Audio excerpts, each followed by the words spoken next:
Welcome to bird media. నేను మీ Pawan Krishnamurthy. Social media మాధ్యమాలు ఎంత ఉపయోగకరమైనటువంటివో అంత డేంజరస్ కూడా. ఇది ఈరోజు చెప్పేటువంటిది కాదు, ఎప్పటి నుంచో అనుకుంటున్నటువంటి మాటే.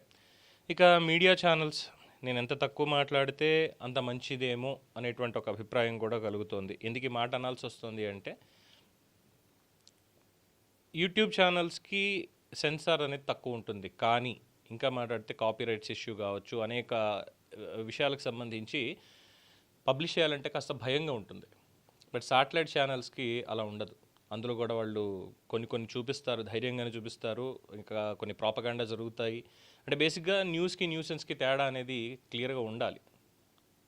యూట్యూబ్ అందరూ న్యూసెన్స్ అంటూ ఉంటారు, కానీ శాటిలైట్ ఛానల్స్లో న్యూస్ మాత్రమే వస్తుందా? ఒక పేరెన్నిక గన్న ఛానల్ నిన్న ఆల్మోస్ట్ హాఫ్ డే పైనే కేటాయించి సోషల్ మీడియాలో ఇన్ఫ్లుయెన్సర్స్ అనేటువంటి పేరుతో వాళ్ళు ఏం చేస్తున్నారు, అందులోనూ సబ్స్క్రిప్షన్ మోడ్ అంటే ఏంటి, ఎక్స్క్లూజివ్ అంటే ఏంటి అనే దాని మీద ఒక పెద్ద కథనాన్ని, దానికి సంబంధించి కొంతమంది నిపుణులు, న్యాయ నిపుణుల్ని, సైబర్ నిపుణుల్ని, వీళ్ళందరినీ కూడా తీసుకొచ్చి చాలా పెద్ద రచ్చ అనడానికి లేదు, ఒక కైండ్ ఆఫ్ కథనం అంటే మేబీ ఒక స్పెషల్ స్టోరీ 10 to 15 minutes అలా ఉంటుంది. డిబేట్ అంటే ఒక 1 hour ఉంటుంది. ఎక్స్టెన్షన్ అయితే 1.5 hours ఉంటుంది. లేదు రౌండ్ టేబుల్ సమావేశంలో ఏమైనా పెడుతున్నారంటే ఒక 4-5 గంటలు ఉంటుంది. అలా కాకుండా ఒక టాపిక్ని పట్టుకుని ఏకంగా 6-7 గంటల పాటు దాని మీదనే నడిపిస్తూ కేవలం కొంతమందిని కూడా కాదు, ఒకళ్ళనే టార్గెట్ చేసుకుంటున్నట్టుగా దాంట్లో మాట్లాడడం, ఇంకా ఉన్నారు అని చెప్పి ఏదో మామూలుగా పేర్లు మాట్లాడుతూ చేయడం అనేది చాలా అభ్యంతరకరమైనటువంటి విషయం. అక్కడ చెప్పాల్సింది, కావాలనుకుంటే అసలు అలాంటి మోడ్ని క్లోజ్ చేయాలి అని చెప్పాలి. ఎందుకంటే అలాంటి ఛానల్స్ కూడా బెట్టింగ్ యాప్స్కి అగెయినిస్ట్గా, డ్రగ్స్కి అగెయినిస్ట్గా ప్రభుత్వానికి సహకరిస్తూ క్యాంపెయిన్స్ రన్ చేశాయి, దాని మీద న్యూస్ రన్ చేశాయి. కానీ అలాంటప్పుడు దీని దగ్గరికి వచ్చేసరికి ఎందుకని పర్టికులర్గా కొంతమందిని టార్గెట్ చేయడం? సబ్స్క్రిప్షన్ మోడల్ అనేది ఉంటుంది. మనకున్నటువంటి చిన్న నటులు, సోషల్ మీడియా ఇన్ఫ్లుయెన్సర్స్ అంటాం, వాళ్ళకి అందులో ఉన్నటువంటి వాళ్ళ ప్రతిభ అది ఏ రకంగా అన్నాను అనుకోండి, అది చాలామందికి తప్పవచ్చు, చాలామందికి ఒప్పవచ్చు. ఇక్కడ ఎవరిని సమర్థించడం లేదు, అట్ ద సేమ్ టైం ఎవరిని వ్యతిరేకించడం లేదు. అది ఎవరి విజ్ఞతకి వాళ్ళకు వదిలేయాలని సుప్రీంకోర్టు అన్నట్టే అక్కడ వాళ్ళది. తప్పు చేస్తున్నారా, ఒప్పు చేస్తున్నారా ఏంటి అనే దానికి ఎవరి విజ్ఞత వాళ్ళకి తెలియాలి. సెల్ఫ్ డిస్క్రిప్షన్ అనేది ఉండాలి. సోషల్ మీడియా ముఖ్యంగా ఇన్స్టాగ్రామ్, ఫేస్బుక్, స్నాప్చాట్ ఇలాంటివి ఉన్నాయి కదా సోషల్ మీడియా ప్లాట్ఫామ్స్. దీంట్లో సబ్స్క్రిప్షన్ మోడల్ ఉంటుంది. అంటే ఫర్ ఎగ్జాంపుల్ సమ్ ఎక్స్ అనేటువంటి ఒక నటి, లేదు ఒక నటుడు, ఒక కమేడియన్, లేదంటే ఒక టీచర్, ఒక లాయర్, ఎవరైనా కావచ్చు, ఒక సబ్జెక్ట్కి సంబంధించి, లేదు వాళ్ళకి నిపుణత ఎందులో ఉందో దాంట్లో ఫ్రీ మోడల్స్, అంటే జస్ట్ రెగ్యులర్గా సోషల్ మీడియా ఇన్స్టాగ్రామ్లో పోస్ట్ చేసేటువంటి రీల్స్, వీటికి చూసుకున్నప్పుడు ఫ్రీ మోడ్ కనిపిస్తూనే ఉంటాయి, వాళ్ళు ఏం మాట్లాడతారు చూస్తూనే ఉంటాం, అదంతా అయిపోతుంది. కానీ ఎక్స్క్లూజివ్ అని పెట్టి, అంటే సబ్స్క్రైబ్ చేసుకోవాలి. 499 రూపాయలు, లేదంటే 399 రూపాయలు, 199 రూపాయలు, ఇలాగా సబ్స్క్రైబ్ చేసుకోవాలి. ఫేస్బుక్లో అయితే 89 ఉంది, 99, అది వాళ్ళ డిపెండెన్సీ, వాళ్ళ ఇష్టం, ఎలా కావాలంటే అలా పెట్టుకుంటారు. దాంట్లో కొంచెం అడల్టరీ కైండ్ ఆఫ్, అది సెమీ అడల్టరీ అంటారా, లేదంటే మినిమల్ అంటారా తెలీదు, కొన్ని పదాలు ఉచ్చరించడానికి కూడా ఇబ్బందిగా ఉంది. ఎందుకంటే దాన్ని ఎలా చెప్పాలో కూడా తెలియట్లేదండి బేసిక్గా. అలాగా వాళ్ళని టార్గెట్ చేసినట్టుగా ఉంది తప్పితే ఇక్కడ ఇంకోటి లేదు. ఈ ఇన్ఫ్లుయెన్సర్లు అనేటువంటి వాళ్ళ పేర్ల మీద చిన్న వేషాల గురించి వెతుక్కునే వాళ్ళు సోషల్ మీడియాలో పని చేసుకొని, లేదంటే రీల్స్ చేసుకొని, ఇంకోటి చేసుకొని ఎదిగి ఈరోజు పెద్ద స్క్రీన్ మీదకి వచ్చేటువంటి వాళ్ళు, సక్సెస్ఫుల్ అయినటువంటి యాంకర్స్ కావచ్చు, ఈ ఎక్స్క్లూజివ్ అనేటువంటి కంటెంట్ పేరుతో బయటకు కనిపించేది ఒకటి, లోపల కనిపించేది ఒకటి అన్నట్టుగా, అది కేవలం ఆ ఛానల్ని సబ్స్క్రైబ్ చేసుకున్నటువంటి వాళ్ళకి మాత్రమే, ఫాలోవర్లకి కాదు. ఒక 10 లక్షల మంది ఫాలోవర్లు ఉన్నారనుకుందాం, దాంట్లో సబ్స్క్రిప్షన్ ఎంతమంది సబ్స్క్రైబ్ అయ్యి ఉండొచ్చు, దాని మీద ఏకంగా పెద్ద చర్చే నడిపేశారు. మరి ఇప్పుడు అందులో పర్టికులర్గా పేర్లు మెన్షన్ చేస్తూ, వాళ్ళ ఫోటోలు వాళ్ళవి మాత్రమే చూపిస్తూ చేసినటువంటివి, అందులోనూ టైటిల్స్ ఎలా పెడతారు అంటే, కరువులో ఉన్నటువంటి కుర్రాళ్ళు, క్యాష్ చేసుకుంటున్న అమ్మాయిలు అదే అనే కైండ్ 399 కట్టేసి నా వీడియోలు పట్టుకెళ్ళిపో అనేటువంటి పాయింట్. ఇలాగా ఇష్టం వచ్చినట్టు పెట్టడం, వాళ్ళకి సంబంధించినటువంటి సింగిల్ ఒక పర్సన్కి సంబంధించినటువంటి వీడియోలు ఇవే ప్లే చేస్తూ అందులో మొత్తంగా టార్గెట్ చేసినట్టుగా లేదా? ఇప్పుడు అదే న్యూస్ ఎగ్జాంపుల్ ఇంకొకటి చెప్పాలంటే, ఏదో హోటల్లో వ్యభిచారం జరుగుతోంది, పట్టుకున్న పోలీసులు అంటారు. పట్టుబడిన ప్రముఖులు పేరేయడానికి భయం. ఫలానా ఫామ్ హౌస్లో పేకాట దందా, అగ్ర కథానాయకుడు లేదంటే అగ్రనాయకుడి పిల్లలు వీళ్ళు ఉన్నారు, పేర్లు రాయరు. సో అండ్ సో అని పేరు రాయరు. కానీ ఇక్కడ వచ్చేసరికి మాత్రం పర్టికులర్గా ఆ యాంకర్ పేరు పెట్టడం, ఆ యాంకర్ పేరు చూపించడం ఎలాంటి పాయింట్ ఇది? అందులోనూ ఆ హావభావాలు. Moral policing. ఇప్పుడు మంచి చెప్పొచ్చు, తప్పులేదు. మన శివాజీ గారికి ఏమైంది? ఏం మాట్లాడారు ఆయన? ఆయన మాట్లాడినటువంటి దానికి ఎంతమంది బయటకు వచ్చి ఇది చేశారు? చాలామంది ఖండించారుగా. అట్ ద సేమ్ టైం ఆయన సమర్థించినటువంటి వాళ్ళు కూడా ఉన్నారుగా.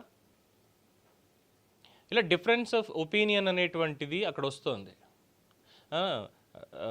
ఇప్పుడున్నటువంటి యాంకర్లు, ఈ మధ్యకాలంలో ఉన్నటువంటి యాంకర్లు, సోషల్ మీడియా ఇన్ఫ్లుయెన్సర్లు కాస్త వాళ్ళ వస్త్రధారణ ఇది నార్మల్గా ఉండేదానికి కాస్త వేరే ఉంది.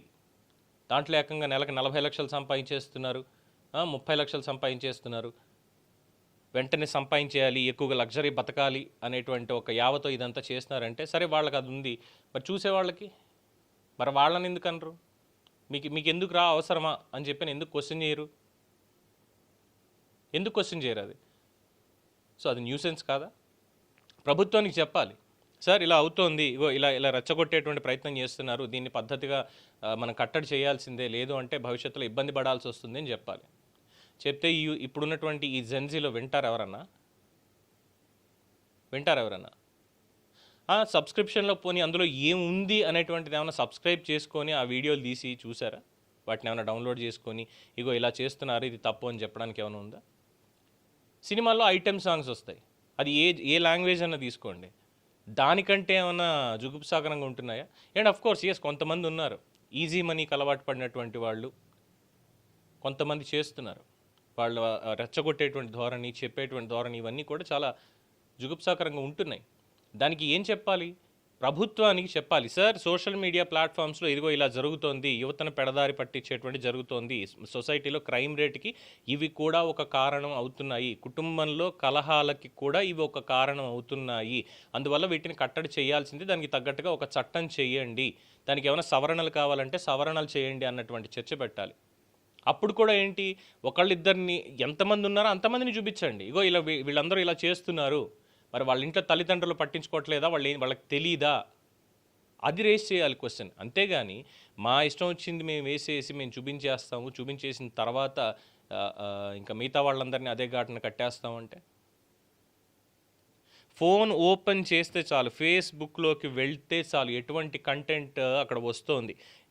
మన సెర్చ్ కూడా చేయక్కర్లేదు, జస్ట్ ఓపెన్ చేస్తే ఫేస్బుక్లో, ముఖ్యంగా ఫేస్బుక్ రీల్స్కి సంబంధించి, లేదు అంటే ఈ మధ్యకాలం ఈ దిక్కుమాలిన షార్ట్ స్టోరీస్ పేరుతోటి యాప్స్ డెవలప్ చేసేసి దాంట్లో కంటెంట్ మిక్స్ చేసి పెడుతున్నారు.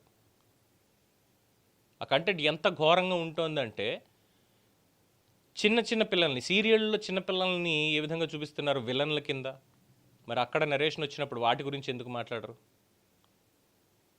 ఫోన్ ఓపెన్ చేద్దామంటేనే ఒక్కొక్కసారి భయం వేస్తుంది. మన ప్రమేయం ఉండదు, but they are pumping it. ఆ చేసేవాళ్ళని కట్టడి చేయాలి, దాని మీద చేయండి ప్రోగ్రామ్. ఒక వ్యక్తిని అక్కడ పెట్టేసి ఆ మనిషిని, ఆ మహిళని కించపరిచేలాగా తను మాత్రమే చేస్తోంది, ఇంకెవరూ చేయడం లేదు అనేటువంటి విధంగా ప్రొజెక్ట్ చేయడం అంటే అది వాళ్ళ జీవితాలను నాశనం చేసేయడమే డెఫినెట్గా. అందుకే అనేది ఇది న్యూస్ కాదు, న్యూసెన్స్ అని చెప్పి. అంతెందుకు, అంత నిజంగా చూపించాలి, తప్పే ఇది అనుకున్నప్పుడు మొన్న ఒక జ్యోతిష్యుడి పేరుతోటి ఎక్కడో ఇది కెన్యా దగ్గర నుంచో ఎక్కడి నుంచో ఒక పురాతనమైనటువంటి గుహల్లోంచి తెచ్చినటువంటి తేనెట ఏకంగా కిలో 9 లక్షలట. కిలో 9 లక్షలు ఎక్కడైనా ఉంటుంది ఆ తేనె? మహా అయితే 10,000 రూపాయలు ఒక కిలో ఉంది అంటే అర్థం చేసుకోవచ్చు ఎక్కడిది. అది కూడా ఎక్కడో కొన్ని 100 అడుగులు ఎత్తున్నటువంటి పర్వతాలు, అడవుల్లో పెద్ద పెద్ద తేనెపట్లు ఉంటాయి, వాటిని కోసి తీసుకొస్తారు. అది నిజంగా ఆల్కహాల్ కంటే కూడా ఇంకా ఇంటెన్సిఫై ఉంటుంది. జస్ట్ ఒక డ్రాప్ తీసుకుంటే చాలా మత్తుతోటి పడిపోతారు, ఎలూజినేషన్ వచ్చేస్తుంది. అవన్నీ కూడా బీబీసీలోను నేషనల్ జియోగ్రఫిక్ ఛానల్లోను చూపించినట్టు ఉంటుంది. అలాంటి తేనె పోని ఒక 10,000 రూపాయలకి దొరికింది కొండ తేనె అంటే అర్థం ఉంది. 9 లక్షలు పెట్టి అమ్ముతున్నాడు. అమ్మి చేసినటువంటిది ఏంటి, ఓ చెంబు నెత్తి మీద పెట్టి నాకేదో మహిమాన్వితమైనటువంటివి ఉన్నాయని చెప్పి హై క్లాస్ లేడీస్ని, మహారాష్ట్రలో హై క్లాస్ లేడీస్ అందరినీ ట్రాప్ చేసి ఆ వీడియోలు బయటకు వస్తున్నాయి. వాటి మీద పోరాడండి, వాటి మీద చేయండి. ఇలాంటి వాళ్ళందరినీ సమాజం నుంచి ఎరాడికేట్ చేయండి, దాని ప్రకారం చట్టాలు చేయండి అని చెప్పండి. అంతేగాని ఏదో వాళ్ళకు ఉన్నటువంటి ఆ డ్యాన్స్ టాలెంటో లేదంటే ఆ రీల్స్ చేయడం దీంతో చేసేవాళ్ళని, దానికి ఏదో సబ్స్క్రిప్షన్ మోడ్ పెట్టి ఇచ్చేస్తున్నారు అనేటువంటి వాళ్ళని జడ్జి చేయడానికి మీకు కానీ నాకు కానీ రైట్ లేదు. బేసిక్గా చెప్పొచ్చు, పద్ధతిగా ఉండండి అమ్మా, సమాజం ఇలా ఉంది, జాగ్రత్త అని ఒక జాగ్రత్త అక్కడ వరకే ఉండాలి, అదే లిమిటేషన్. ఎందుకంటే వాళ్ళకి మనం ఏం బంధువులం కాదు, వాళ్ళు మన బంధువులు అంతకుమించి కాదు. సమాజంలో వాళ్ళు మనుషుల్లో బతుకుతున్నాం, మనం బతుకుతున్నాం అంతే. ఆ ఒక్కటే ఉంది సమాజం అనేటువంటి కోణం ఉన్నప్పుడు ఇది అని చెప్పడం తప్పులేదు. కానీ ఏదో బొడ్డుకోసి పేరు పెట్టినట్టుగా వెళ్ళి ఇంకా ఇష్టం వచ్చినట్టు మొత్తం పోస్ట్ మార్టం చేసేస్తాం, ఇలాగే చేస్తాం, ఇలాగే మాట్లాడతాం, ఇలాగే ప్రొజెక్ట్ చేస్తాం వాళ్ళని అంటే తప్పది. అలాంటివి కావాలనుకుంటే ఒక్కళ్ళని ఎందుకు తీయండి, మొత్తం చిట్టా తీయండి. భారతదేశ వ్యాప్తంగా సోషల్ మీడియా ఇన్ఫ్లుయెన్సర్ల పేరుతో ఎవరెవరు ఏం చేస్తున్నారు అనేది. అలాగే మరి సినిమాల్లో కూడా ఇక్కడ 399 రూపాయలు వాళ్ళు ఎంతమంది సబ్స్క్రైబ్ చేసుకున్నారో ఎవరికి తెలియదు. 1.4 మిలియన్ సబ్స్క్రిప్షన్ ఉన్నటువంటి వాళ్ళకి, ఫాలోవర్లు ఉన్నటువంటి వాళ్ళకి ఎంతమంది సబ్స్క్రైబ్, ప్రతి ఒక్కళ్ళు నెల 399 రూపాయలు రెగ్యులర్గా కట్టుకుంటూ వెళ్తున్నారో ఎవరికి తెలియదు. అకౌంట్ ఎవరికి తెలియదు. ఇన్కమ్ ట్యాక్స్ వాళ్ళకి ఆ ఆదాయం ఎంత వస్తుంది నెలకి, దానికి రిటర్న్స్ ఫైల్ చేసేటప్పుడు ఇదిగో ఫలానా దాని నుంచి ఆదాయం వస్తుందని ట్యాక్సులు కడుతున్నారు వాళ్ళు. వాళ్ళని క్వశ్చన్ చేసే రైట్ మీకు ఎక్కడుంది? మీకనే కదా, మనకి ఎక్కడుంది అసలు? There is no point in that. Thumbnails మీద అడ్డదిడ్డమైనటువంటి రాతలు రాయడం మార్కెట్ చేసుకోవడానికి, అది అంటారా? దాని జర్నలిజం అంటారా? న్యూస్ అంటారా? దాన్ని న్యూసెన్స్ అంటారా? ఏదో తప్పుడు అర్థాలు వచ్చేలాగా ఇవన్నీ దేనికి పెట్టాలి? మరి ఇందుకు కాదా కోపాలు వచ్చేది చాలామందికి బయట? ముందు మనం ఏంటి అనేది కూడా చూసుకోవాలి, ఆ తర్వాత వేరే వాళ్ళు మాట్లాడాలి. ఎవరెవరో పెద్ద పెద్ద వాళ్ళందరూ బయటపడుతూ ఉంటారు, వాళ్ళకి పేర్లు పెట్టడానికి ఇది ఉండదు. ఎందుకంటే రేపు పొద్దున్న పవర్లో ఉంటారో లేదంటే ఏదో ఇన్ఫ్లుయెన్స్ ఉంటుందో తొక్కేస్తారు. ఇలాంటి వాళ్ళకి ఏంటంటే నోరు ఉండదు, బయటకు వచ్చి మాట్లాడలేరు. అంటే పడుంటారులే అనేటువంటి ఒక ఆలోచన ధోరణి. అందుకే ఇలాంటి వాళ్ళందరికీ వాళ్ళు అడ్డంగా బుక్ అయిపోతున్నారు పాపం. బట్ మిగతా వాళ్ళ గురించి కూడా చెప్పండి. చెప్తే పూర్తిగా అందరి గురించి చెప్పాలి, లేదంటే పూర్తిగా వదిలేసనే ఉండాలి. లేదు ప్రభుత్వానికి చెప్పాలి, ఇగో ఇలాగే ఈ డ్రగ్స్ లేదంటే ఈ ఇతరత్ర ఉన్నటువంటివి వాటికి బెట్టింగ్లు ఎంత నష్టం చేకూరుస్తున్నాయో సమాజానికి ఇవి కూడా ఇంత నష్టం చేకూరుస్తున్నాయి, కట్టడి చేయాల్సిందని చెప్పండి. అప్పుడు వస్తారు మళ్ళీ మీరెవర్రా చెప్పడానికి, మేమేం బట్టలు వేసుకోవాలి, మేమేం చేయాలని, మీకేం రైట్ ఉందిరా చెప్పడానికి అని. వాళ్ళు ఏం పిలిచి పనిమాల మీరు అడ్వర్టైజ్ చేసి 10 మంది ఛానల్స్ దగ్గరికి వెళ్ళి ఇగో ఫలానా ఇన్స్టాగ్రామ్ ఖాతా నాది, నాకు దీంట్లో ఎంతమంది ఉన్నారు, నేను ఎక్స్క్లూజివ్గా ఈ కంటెంట్ ఇస్తాను, మీరు చూడాలి అనుకుంటే రండి 400 కట్టండి అని వాళ్ళు ఏం పిలవట్లేదే. మనమంతటా మనమే వెళ్ళి ఫలానా వాళ్ళు ఏం చేస్తున్నారో అని ఎత్తుక్కొని చూసి సబ్స్క్రిప్షన్ మోడ్ ఉంది దీంట్లో 499 399 కడతాను, నేను చూస్తాను. నీ బుద్ధి ఏమైంది అక్కడ? వాళ్ళు పెట్టి వదిలేశారు, తీసుకోకపోతే అలాగే వదిలేస్తారు. నువ్వు తీసుకుంటున్నావు కాబట్టే కదా. నీకు బుద్ధి ఏమైంది? కరువు ఉందిట కక్కుర్తి, దాన్ని కాసులు చేసుకుంటున్నారు ఇదని. మరి ఎవరు కాసులు చేసుకుంటున్నారు? ఇలాంటి తప్పుడు వార్తలు వీటితోటి ఛానల్స్ని వాటిని ఎవరు కాసులు చేసుకుంటున్నారు? ఇది కూడా ఆలోచించాలి.